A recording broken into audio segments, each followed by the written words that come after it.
तर मी सगळ्या शेतकरी बांधवांना विनंती करते की आपण 1 तारखेपासून तर आतापर्यंत जे काही नुकसान झालेलं आहे या संदर्भातली ऑनलाईन आपण तक्रार करावी। ऑनलाईन तक्रार होत नसेल तर तालुका प्रतिनिधी जो विमा कंपनीचा अधिकारी आहे त्याच्यापर्यंत आपण ऑफलाईन ही तक्रार द्यावी। मी आपल्या सगळ्यांना अशी विनंती करते। नमस्कार। मागच्या आठवड्यात जे आपल्या रावेर मतदारसंघामध्ये चोपडा असेल, यावल असेल, आता रावेर आणि काल मुक्ताईनगर या सगळ्या तालुक्यामध्ये वादळी आणि गारपीटमुळे शेतकऱ्यांचं, केळी उत्पादक शेतकऱ्यांचं खूप मोठं नुकसान झालेलं आहे। आणि मागच्या 3-4 दिवसापासून सातत्याने शेतकऱ्यांचे फोन मला येत होते की विमा कंपन्यांकडे तक्रार होत नाहीये किंवा ते लोक पंचनाम्यासाठी येत नाहीये। म्हणून काल तत्काळ मी आल्यानंतर इथे जळगावला सगळ्या विमा कंपनीच्या अधिकाऱ्यांसोबत, कलेक्टर ऑफिसच्या अधिकाऱ्यांसोबत या संदर्भातली बैठक घेतली। कमिशनर साहेबांशी पण बोलली, मुंबईचे जे विमा कंपनीचे अधिकारी आहेत त्यांच्याशी सुद्धा मी बोलली।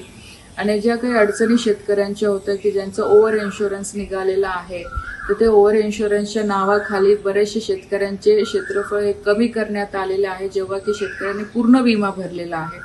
त्याच्यानंतर तक्रारी बऱ्याचशा घेतल्या जात नाहीये, बऱ्याचशा शेतकऱ्यांची नावं त्याच्यातनं वगळण्यात आलेलं आहे। तर या सगळ्या विषयावर काल चर्चा सविस्तर झालेली आहे।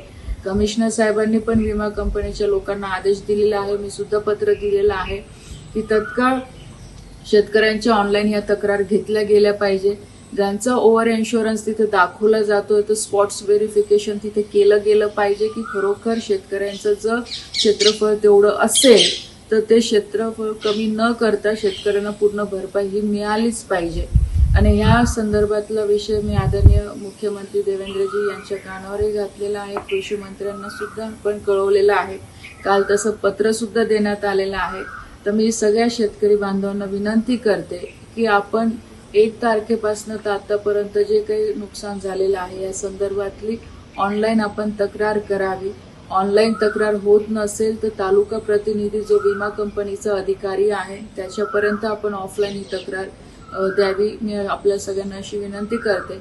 आणि पूर्णपणे आम्ही सुद्धा प्रयत्न करतोय की कुठेही शेतकऱ्याला अडचण नको यायला, त्यामुळे सगळे लोकप्रतिनिधी आदरणीय गिरीश भाऊ असतील, सगळे आमदार असतील, ते पण आपल्या परीने प्रयत्न करतात। तर आपणही कुठे न घाबरता आपण व्यवस्थितपणे ऑनलाईन तक्रार करा। तक्रार होत नसेल तर ऑफलाईन तक्रार करा। सरकारच्या वतीने पंचनामा करायचे आदेश सगळ्या कृषी अधिकाऱ्यांना, तलाठ्यांना देण्यात आलेले आहे, विमा कंपन्यांना देण्यात आलेले आहे। तर आपण योग्य पद्धतीने ती तक्रार करून या सगळ्या गोष्टींचा विषय आपण कसं पुढे घेऊन जाता येईल यासाठी नक्कीच मी प्रयत्न करेन। धन्यवाद।